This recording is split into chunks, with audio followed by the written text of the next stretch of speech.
1987, Hollywood accidentally created a masterpiece. Behind the scenes of RoboCop, everything was falling apart. The director thought the script was stupid. The lead actor could barely move inside the suit. The studio feared the movie was becoming an expensive disaster. It was about to come out. The head of marketing at Orion Pictures said, I cannot market this movie. It's impossible to go out with a movie called RoboCop. Crew members described the set as explosive, chaotic, and emotionally exhausting. At one point, production literally had to shut down because the RoboCop suit wasn't working.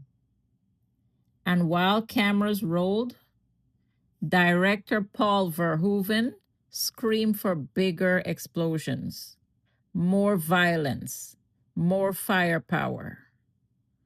Nobody truly believed this strange movie about a murdered cop turned into a machine could actually work.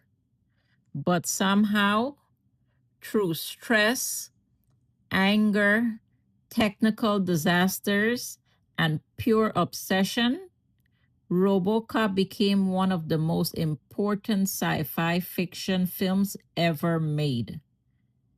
This is the dark and chaotic story behind RoboCop. The insanity started before filming even begun. In 1985, Dutch filmmaker Paul Verhoeven was still relatively new to Hollywood. And when he first read the RoboCop script, he hated it. Not dislike it, hated it. United States. And I didn't like that at all. In fact, I read 20, 30 pages and thought it was absolutely ridiculous. He had done what many people do. Oh my God, it's called RoboCop, and thrown it over his shoulder. I mean, even the title, RoboCop, was so far away from all the movies I had made, you know. I worked in a very realistic style. Basically, all the movies I did in Holland were mostly realistic. They were based often on biographies. And so I felt that this was out of my range. And I thought, reading it, that it was silly. According to Verhoeven himself, he thought the concept was ridiculous. A dead police officer resurrected as a corporate-owned robot. To him, it sounded stupid, cartoonish, almost embarrassing. The story disgusted him so much, he reportedly threw the script aside. And for a while, he wanted absolutely nothing to do with it. But then something strange happened. My wife took the script, and then Martin read it too. His wife actually encouraged him to look deeper into the material. And when Verhoeven read the script a second time, he realized something important. The scene that decided me to really say yes to the movie was when Murphy comes to his house. For me, that was like Lost Paradise, kicked out of the Garden of Eden, and basically we have this longing for getting back there. I started then to see in RoboCop kind of a Jesus. It was raised 4 or 5 different levels as soon as Paul came in, with his sophistication, with his technique, his visceral way of telling a story. And then I think, okay, and then I'll do all the action and the bang, bang, and the shoot, shoot. I'll take that. Underneath the violence, the explosions, and the science fiction was a story about identity, about losing your humanity, about corporations controlling human life. He's on. What's the story? We were able to save the left arm. What? I thought we agreed on total body prosthesis. Now lose the arm, okay? Jesus, Morton. Can you understand what I'm saying? Doesn't matter. We're going to blank his memory anyway. Well, I think we should lose the arm. What do you think, Johnson? Well, he signed the release forms when he joined the force. He's legally dead. We can do pretty much what we want to. Lose the arm.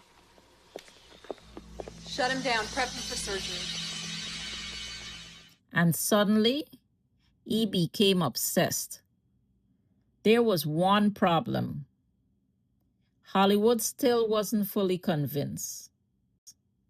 The budget was only around $13 million. Even by 1980 standards, that wasn't enough for a giant science fiction action movie. And almost immediately, production problems started piling up. And, you know, our movie was looked at like, well, you're not going to get an A-lister to be in this. I mean, I came to the United States and I didn't know anybody. I knew some actors, of course, basically from American movies, but I didn't know them. We would certainly not be working on that level. It had to be all people that we could afford. But all people that we could afford, I wouldn't know in the first place. They came in, 10 minutes, they did a part of the scene. Thank you very much, yes or no. The biggest nightmare of the entire production was the RoboCop suit itself. Ryan had just released Terminator, and so they kept pushing, you know, Arnold Schwarzenegger as RoboCop. But then, of course, when we were talking to Robotin, who built the costume, he said, you know, what are you asking? Basically, Arnold is already like this, and I have to add the costume, it will be like that, you know? It won't look good. We auditioned and taped a lot of people. We knew we wanted, you know, a slim, sleek robot. The suit bulks you up, so we needed somebody who was actually thinner than the final shape we wanted to achieve. Actor Peter Weller had been hired to play Alex Murphy, the police officer brutally murdered and rebuilt into a machine. But nobody fully understood how physically devastating the role would become. The suit looked incredible on camera. Cold, metallic, mechanical. But inside, it was torture. The costume was massive, heavy, restrictive, and dangerously hot. Weller spent months preparing for the role. And in one of the strangest details of the entire production, he studied movement with a mime artist. Yes, a mime. Because Weller wanted RoboCop to move with robotic precision instead of walking like a normal human. But then disaster struck. The suit wasn't finished on time. Production schedules were collapsing. Scenes were delayed. Money was disappearing. And when Weller finally got inside the completed suit, all his carefully rehearsed movements no longer worked. The armor was simply too bulky. He couldn't move the way he practiced. The physical frustration became overwhelming. At one point, the situation became so bad that filming reportedly shut down for an entire day. And the suffering didn't stop there. Putting the suit on took around 10 hours. 10 hours. While the rest of the cast slept, Weller was sitting in makeup chair in the middle of the night. By the time filming started each morning, he was already exhausted. Then came the heat. Dallas temperatures during production became unbearable. Crew members in T-shirts were struggling.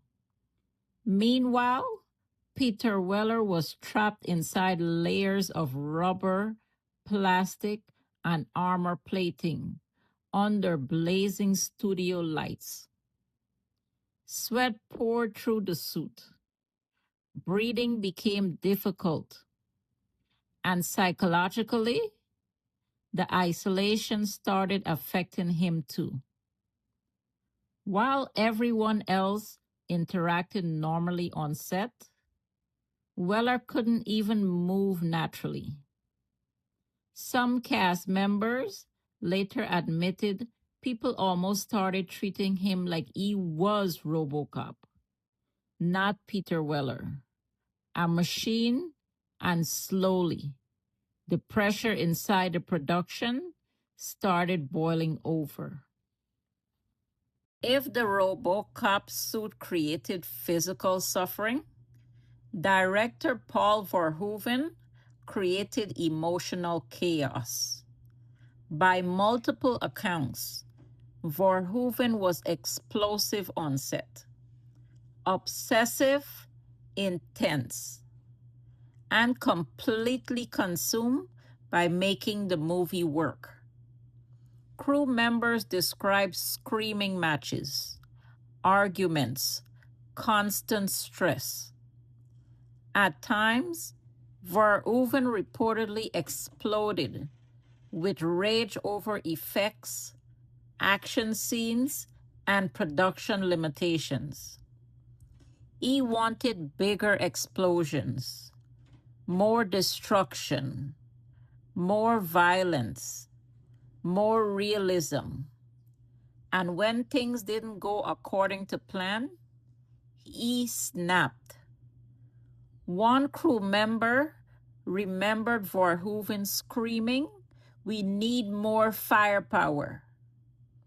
Another described him throwing himself onto the ground in frustration during production breakdowns. And underneath all that chaos was fear, because the studio was beginning to lose confidence. Executives were worried RoboCop might become an embarrassing financial disaster. Remember, this wasn't a guaranteed hit. The concept sounded insane. A hyper-violent satire about corporate America starring a police cyborg. In the mid-1980s, that was a huge risk. At one point, the studio reportedly became so nervous they considered drastic financial decisions during filming. Everyone felt the pressure, and Verhoeven knew something terrifying. If RoboCop failed, his Hollywood career might be over before it even truly started. So he pushed harder than almost everyone around him could handle. Then there was the violence. Even today, RoboCop feels brutal. In 1987, it shocked audiences. Executives were horrified by how graphic the movie became. Book him. What's the charge? He's a cop killer. People exploded, bodies melted, blood sprayed everywhere. And Verhoeven intentionally pushed the violence to absorb extremes. But here's what made RoboCop different. Underneath all the gore was satire. The film wasn't just violent for entertainment. It was attacking corporate greed, media obsession, consumer culture, and the dehumanization of society. I had to kill Bob Morton because he made a mistake. Now it's time to erase that mistake. I had to kill Bob Morton because he made a mistake. Now it's time to erase that mistake. I want a chopper, now! We will walk to the roof very calmly. I will board the chopper with my hostage. Anybody tries to stop me, the old geezer gets it. RoboCop looked like an action movie, but hidden underneath, it was a dark political nightmare. And ironically, That strange balance is exactly what made the movie unforgettable. After months of suffering, the film was finally complete, and nobody knew what would happen.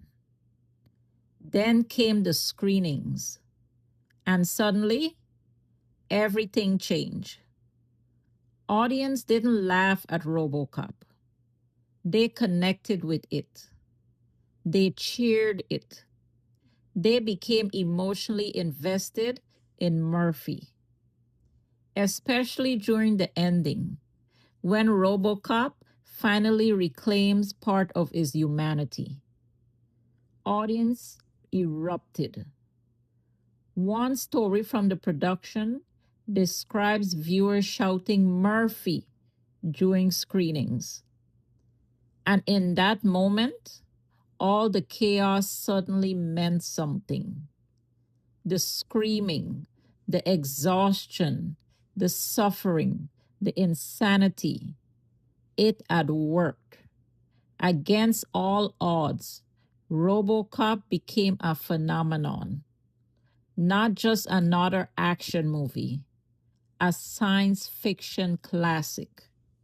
What makes RoboCop legendary isn't just the action, it's the fact that you can feel the struggle inside the movie itself. The exhaustion, the anger, the obsession. Every frame feels intense because behind the camera, everyone was fighting to survive the production. And maybe that's why RoboCop still feels powerful decades later. It wasn't manufactured safely. It was dragged into existence through chaos. A movie nobody believed in. A production that nearly collapsed. And a director so obsessed with perfection, he screamed his way into cinematic history. RoboCop should have failed. Instead, it became immortal.